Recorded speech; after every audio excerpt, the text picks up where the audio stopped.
Pre medico YouTube channel पे आपका स्वागत है। मैं हूं डॉक्टर अनुज विश्वकर्मा और बेटा हम अभी पढ़ रहे हैं ऑर्गेनिक केमिस्ट्री का first chapter some basic concept of organic chemistry. ठीक है, इसमें बेटा हमने इलेक्ट्रो टाइप मतलब डिफरेंट टाइप के इलेक्ट्रॉन डिस्प्लेसमेंट देखे, जिसमें से इंडक्टिव इफेक्ट मैंने बेटा पिछले वीडियो में आपको बताया है।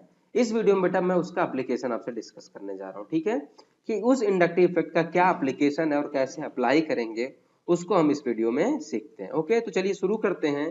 फर्स्टली जो वो है बेटा क्या, एप्लीकेशन ऑफ इंडक्टिव इफेक्ट। तो अब हम बात करेंगे application of inductive effect.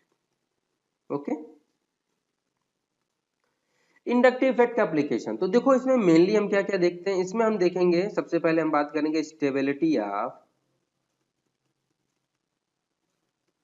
Carbocation. Carbocation को कार्बोनियम आयन भी कहते हैं। ठीक है, इसकी स्टेबिलिटी हम देखेंगे। तो इसकी स्टेबिलिटी देखेंगे कैसे, इसको डिनोट करते हैं बेटा इससे, कार्बन के ऊपर पॉजिटिव चार्ज। तो ये क्या है, कार्बोकैटायन। ठीक, तो इसकी क्राइटेरिया चेक करने के लिए दो चीजें हैं जो इंडक्टिव इफेक्ट में हम अप्लाई करेंगे। पहला है चार्ज ऑन एटम। अब charge on the atom in the sense क्या है, मान लो कोई सैचुरेटेड कार्बन है, इस पे कार्बोकैटायन, ये क्या है, सैचुरेटेड, जबकि दूसरा क्या है, अनसैचुरेटेड कार्बन है। ये जो कार्बन है क्या है, ये अनसैचुरेटेड है। ठीक है, मतलब या तो डबली बॉन्डेड होगा या तो ट्रिपली बॉन्डेड होगा। ठीक है, ये क्या है, सिंगल बॉन्डेड कार्बोकैटायन है। तो अगर सैचुरेटेड कार्बोकैटायन है और अनसैचुरेटेड कार्बोकैटायन है, तो उस केस में सैचुरेटेड कार्बोकैटायन की स्टेबिलिटी ज्यादा होगी कंपेयर टू अनसैचुरेटेड कार्बोकैटायन। उसका रीजन क्या है, उसका रीजन है कि बेटा आपको पता होगा कि लाइक बियर लाइक, जो जैसा है वो वैसे को पसंद करता है। आपको बता दें कि जो अनसैचुरेटेड कार्बन है, इसकी इलेक्ट्रोनेगेटिविटी सैचुरेटेड कार्बोकैटायन की इलेक्ट्रोनेगेटिविटी से ज्यादा है। अब जब इलेक्ट्रोनेगेटिव पे पॉजिटिव चार्ज, मतलब मैं ये कहूंगा कि इसकी जो इलेक्ट्रोनेगेटिविटी है और इसकी जो इलेक्ट्रोनेगेटिविटी है, ये इलेक्ट्रोनेगेटिविटी ज्यादा है किसके केस में, अनसैचुरेटेड के केस में। अगर कोई इलेक्ट्रोनेगेटिव है, उस पर अगर पॉजिटिव चार्ज होगा तो क्या होगा, वो अनस्टेबल होगा। जबकि अगर कोई इलेक्ट्रो पॉजिटिव है, उस पर पॉजिटिव चार्ज होगा तो वो ज्यादा स्टेबल होगा। तो इस केस में देखो जो स्टेबिलिटी की क्राइटेरिया वो ये होगी कि जो सैचुरेटेड वाला है वो ज्यादा स्टेबल है कंपेयर टू अनसैचुरेटेड। तो फिर से ध्यान से देखो बेटा, ये जो मैंने ब्लैक में लिखा है ये इलेक्ट्रोनिगेटिविटी का ऑर्डर है ऑफ सैचुरेटेड और अनसैचुरेटेड कार्बन का। ये जो रेड में लिखा है मैंने, ये स्टेबिलिटी के बारे में बात करी है for saturated carbocation and unsaturated carbocation. ठीक है, तो फर्स्टली क्या है, हम चार्ज ऑन एटम देखेंगे।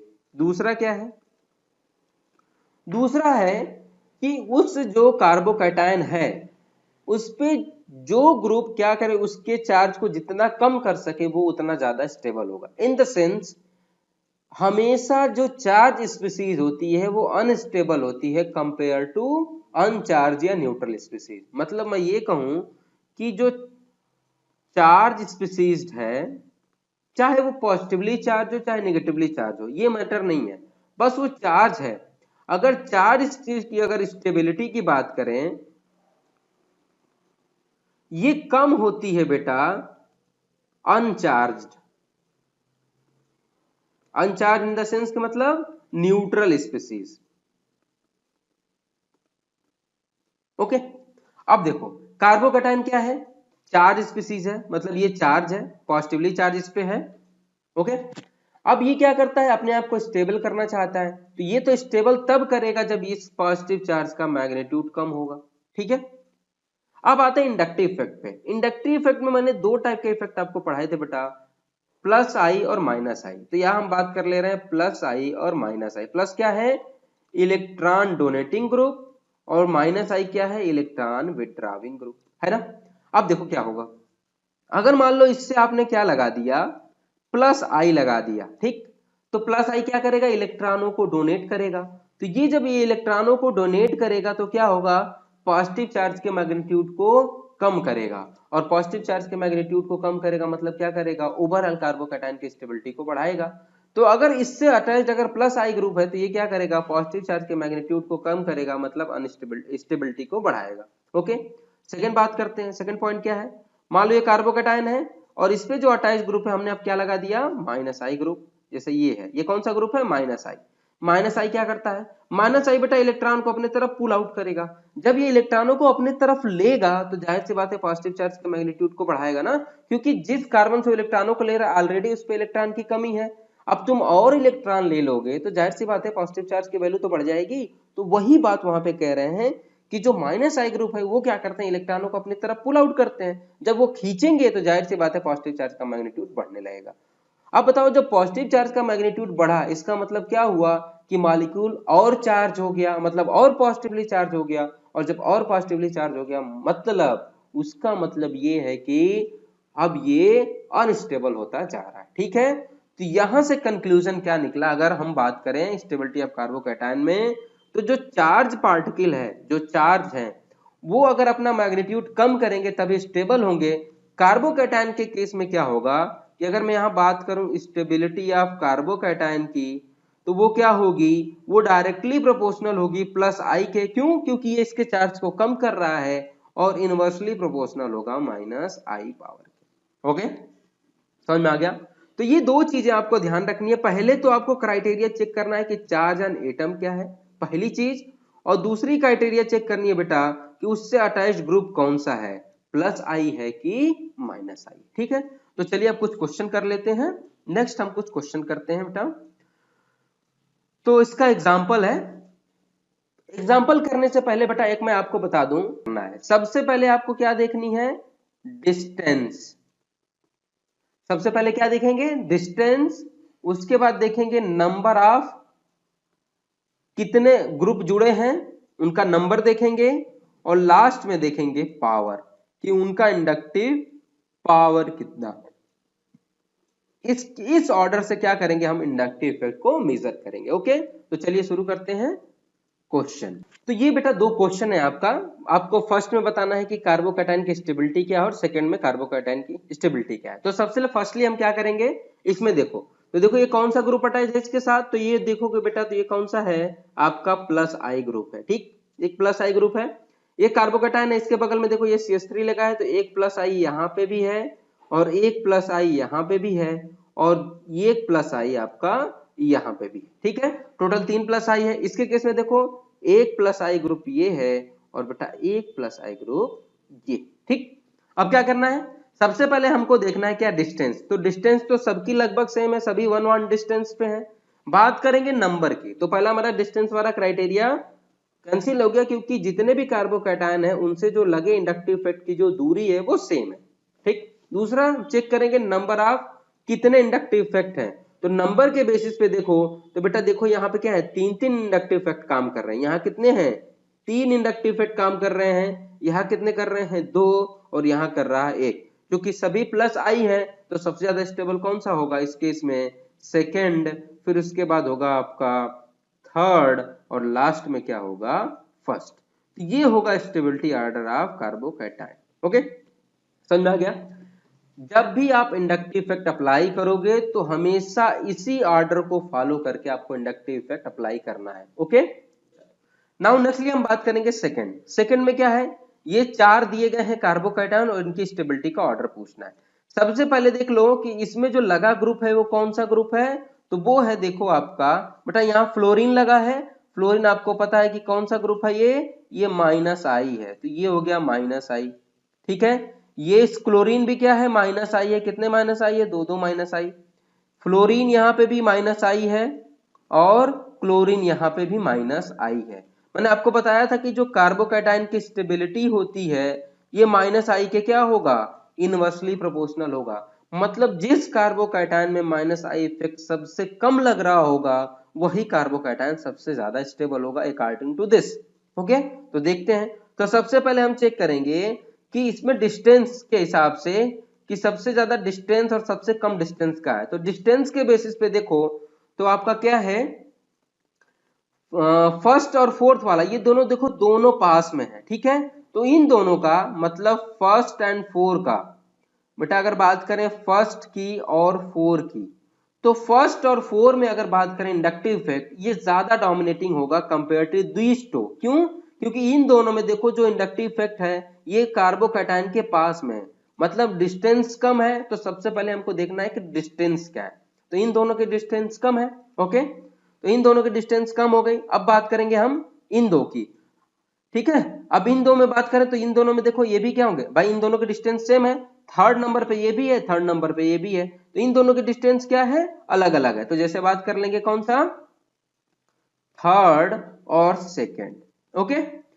जाहिर सी बात है थर्ड और सेकेंड का इंडक्टिव इफेक्ट कम होगा, तो ये क्या होंगे, ज्यादा स्टेबल होंगे compare to first and four के। क्यों? क्योंकि फर्स्ट एंड फोर, क्योंकि इनका जो इंडक्टिव इफेक्ट है ज्यादा डोमिनेटिंग होगा, क्योंकि इनकी जो डिस्टेंस है वो कार्बोकैटायन से कम है, और जब कार्बोकैटायन से डिस्टेंस कम है तो इंडक्टिव इफेक्ट ज्यादा होगा, और जब इंडक्टिव इफेक्ट ज्यादा होगा तो वो ज्यादा डिस्टेबलाइज करेंगे, और जब ज्यादा डिस्टेबलाइज करेंगे तो ये क्या होगा, कंपाउंड लेस स्टेबल होगा, आपका कार्बोकैटायन लेस स्टेबल होगा।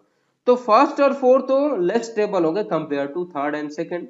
अब बात करेंगे डिस्टेंस के बेसिस पे, तो हमने इसको जस्टिफाई कर लिया। अब किस बेसिस पे जस्टिफाई करेंगे, अब हम आएंगे नंबर पे कि कितने number of inductive effect add कर रहे हैं। तो सबसे पहले हम बात करेंगे बेटा फर्स्ट और फोर में, तो देखो यहाँ दो दो इंडक्टिव इफेक्ट है और यहाँ एक इंडक्टिव इफेक्ट है, तो ये दो है, तो जाहिर सी बात है इसका इंडक्टिव इफेक्ट ज्यादा होगा कंपेयर टू फर्स्ट। तो जब दो का इंडक्टिव इफेक्ट ज्यादा होगा तो ये ज्यादा डिस्टेबलाइज करेगा फर्स्ट के कंपेयर में, तो फर्स्ट ज्यादा स्टेबल हो जाएगा कंपेयर टू फोर, ठीक है। क्यों? क्योंकि फ्लोरीन एक है, क्लोरीन दो है, फ्लोरीन एक है, क्लोरीन दो है, तो सबसे पहले हम क्या देखेंगे, नंबर देखते हैं, पावर नहीं देखते हैं, ठीक है। पावर इन द सेंस कि फ्लोरीन ज्यादा माइनस आई वाला है, क्लोरीन प्लस आई वाला है, पर ये तब अप्लाई करोगे जब फ्लोरीन और क्लोरीन दोनों सेम नंबर में होते, ठीक है। अब बात करते हैं इन दोनों में, तो इन दोनों में देखो क्या है, इसमें भी हम नंबर देखेंगे। इसमें क्या है, क्लोरीन का ज्यादा नंबर है, फ्लोरीन एक ही है तो नंबर ज्यादा, तो ये क्या करेगा, माइनस आई पावर ज्यादा, माइनस आई पावर ज्यादा, तो कार्बोकैटायन की स्टेबिलिटी कम। तो ओवरऑल वैल्यू क्या हो जाएगी, थर्ड आपका ज्यादा स्टेबल हो जाएगा सेकेंड से। तो ओवरऑल अगर हम ऑर्डर की बात करेंगे तो बेटा ये होगा order overall of this compound, ठीक है। तो ये तो पहला एप्लीकेशन था इंडक्टिव इफेक्ट का, वो था stability of carbocation, okay. Stability of carbanion, मतलब ये, ठीक, कार्बन पे निगेटिव चार्ज। अब इसके भी क्राइटेरिया सेम है जैसे कार्बोकैटायन है। सबसे पहले हम क्या देखेंगे, चार्ज ऑन एटम, एटम पे चार्ज कितना है, मतलब सैचुरेटेड पे निगेटिव चार्ज है कि अनसैचुरेटेड पे निगेटिव चार्ज है, इसकी बात करेंगे, ठीक है। तो ये है आपका सैचुरेटेड और ये है बेटा आपका अनसैचुरेटेड, ओके। अब ये सैचुरेटेड है, ये अनसैचुरेटेड है, ठीक।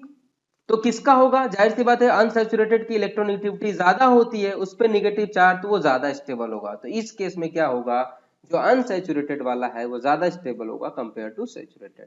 तो पहला तो ये है कि चार्ज ऑन एटम देखेंगे, दूसरा देखेंगे मैग्नीट्यूड ऑफ निगेटिव चार्ज, दूसरा क्या देखेंगे, मैग्नीट्यूड ऑफ निगेटिव चार्ज, मतलब जितना निगेटिव चार्ज की जो मैग्नीट्यूड कम करेगा वो क्या होगा, उतना ज्यादा स्टेबलाइज करेगा। तो अगर बात करेंगे कि मान लो कार्बन आयन कोई ये है और इससे जो लगा ग्रुप है वो क्या है, प्लस आई लगा है। अब जब बेटा ये प्लस आई लगा है तो ये क्या करेगा, इलेक्ट्रॉनों को देगा, क्योंकि ये इलेक्ट्रॉन डोनेटिंग ग्रुप है। जब ये इलेक्ट्रॉन को देगा तो क्या होगा, माइनस आई का चार्ज बढ़ जाएगा, अरे बढ़ने लगेगा ना, क्योंकि भाई इलेक्ट्रॉन और आ रहे हैं, ऑलरेडी इस पर निगेटिव चार्ज है और इलेक्ट्रॉन आएंगे तो उसका क्या होगा, नेगेटिव चार्ज बढ़ने लगेगा, ठीक है। अब जब इसका नेगेटिव चार्ज बढ़ेगा तो जाहिर सी बात है इसकी स्टेबिलिटी कम होगी, क्योंकि मैं अभी भी बताया हूं, आपको हमेशा याद रखना है कि चार्ज स्पीसीज हमेशा क्या होती है, अनस्टेबल होती है कंपेयर टू अनचार्ज या लेस चार्ज स्पीसीज, ओके। तो ये क्या करेगा, इसकी स्टेबिलिटी को कम करेगा। तो मतलब हम बात करेंगे अगर स्टेबिलिटी ऑफ कार्बन आयन की, स्टेबिलिटी ऑफ कार्बन आयन की बात करेंगे तो स्टेबिलिटी ऑफ जो कार्बन आयन होगा ये इनवर्सली प्रोपोर्शनल होगा प्लस आई के। क्लियर? क्यों होगा ये आपको पता चल गया। अब बात करते हैं कि अगर इसमें हमने क्या किया, ये जो हमारा कार्बन आयन है इस पे हमने अप्लाई कर दिया बेटा कौन सा ग्रुप, माइनस आई। माइनस आई क्या करता है, माइनस आई इलेक्ट्रॉन को अपने तरफ पुल आउट करता है। जब ये इलेक्ट्रॉन को अपने तरफ पुल आउट करेगा तो जाहिर सी बात है इलेक्ट्रॉन को कम करेगा, और जब इलेक्ट्रॉन कम होंगे तो नेगेटिव चार्ज का मैग्नीट्यूड कम होगा, और जब नेगेटिव चार्ज का मैग्नीट्यूड कम होगा कार्बन आयन की स्टेबिलिटी को बढ़ाएगा। इसका मतलब जो स्टेबिलिटी ऑफ कार्बन आयन है ये डायरेक्टली प्रोपोर्शनल होगी माइनस आई पावर। ठीक है, तो यहाँ ओवरऑल कंक्लूजन क्या है कि अगर हमें कार्बन आयन की स्टेबिलिटी देखनी है तो सबसे पहले तो हमें देखना पड़ेगा कि चार्ज ऑन एटम क्या है। फर्स्टली हम देखेंगे चार्ज ऑन एटम, और सेकेंडली फिर चेक करेंगे क्या स्टेबिलिटी ऑफ कार्बन आयन, कब, इंडक्टिव इफेक्ट के केस।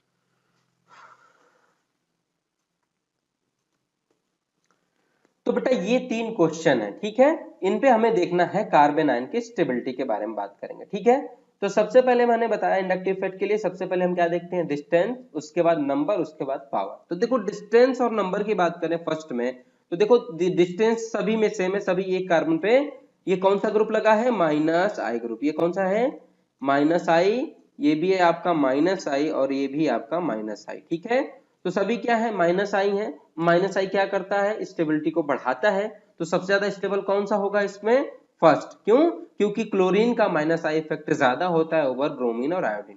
तो सबसे ज्यादा फर्स्ट स्टेबल होगा, फिर सेकंड स्टेबल होगा, और लास्ट में थर्ड स्टेबल होगा। क्यों, क्योंकि जो आपका आयोडीन है इसका इंडक्टिव इफेक्ट कम होता है कंपेयर टू बाकी क्लोरीन एंड ब्रोमीन। ठीक है, अब आते हैं हमारा सेकंड वाला है कि ये जो ग्रुप लगा है इससे कौन कौन से प्लस आई ग्रुप। तो ये देखो यहाँ पे एक प्लस आई ग्रुप ये है, और एक प्लस आई ग्रुप ये मान लो।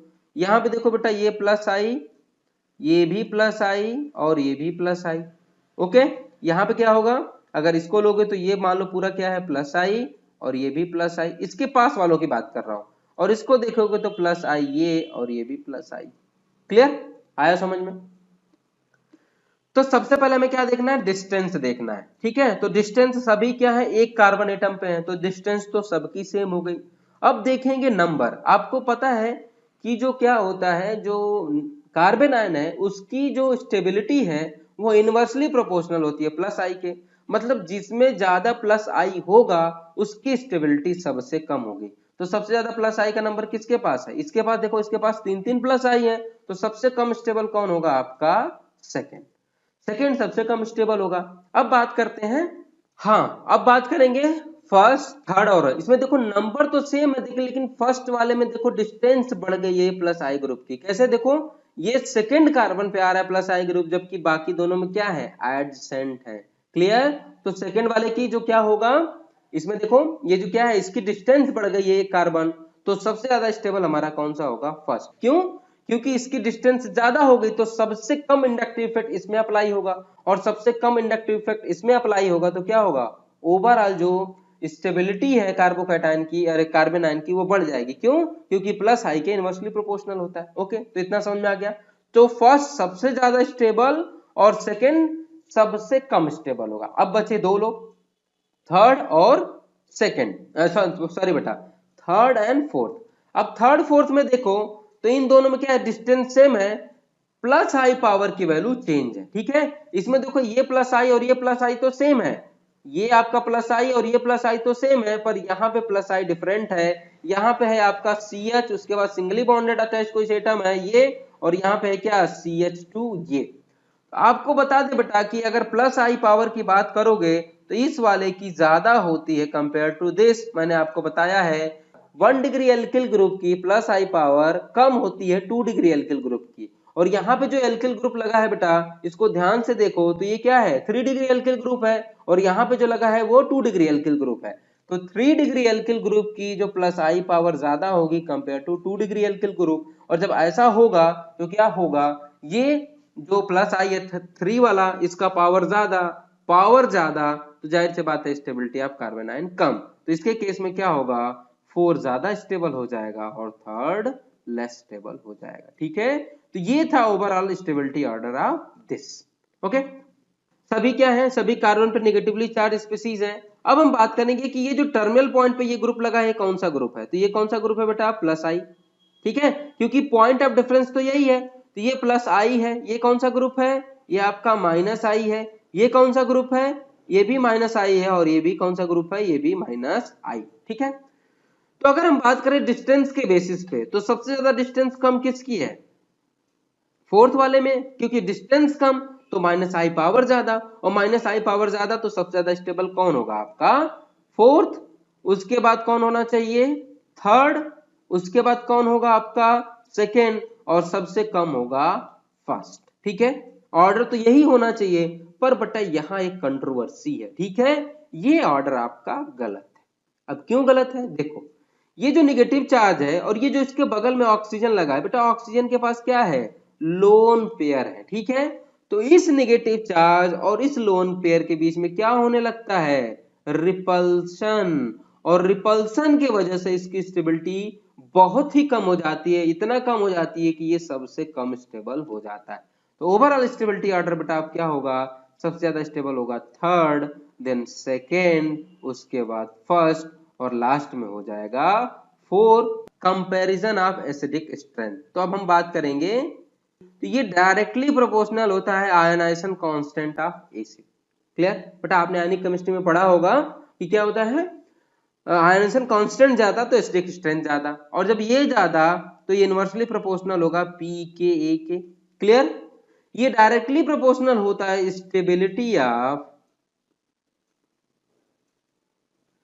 कॉन्जुगेट बेस के। ओके, जैसे मान लो कोई एसिड है HA, अगर इससे हमने क्या कर दिया, H को रिमूव कर दिया, तो ये क्या बन जाएगा? ये बेटा जो है ये एसिड है तो H प्लस के फॉर्म में निकलेगा, तो ये क्या होगा? H प्लस के फॉर्म में निकल गया, तो ये क्या हो गया? निगेटिव। अब ये जो बना इसी को हम क्या कहते हैं? Conjugate base.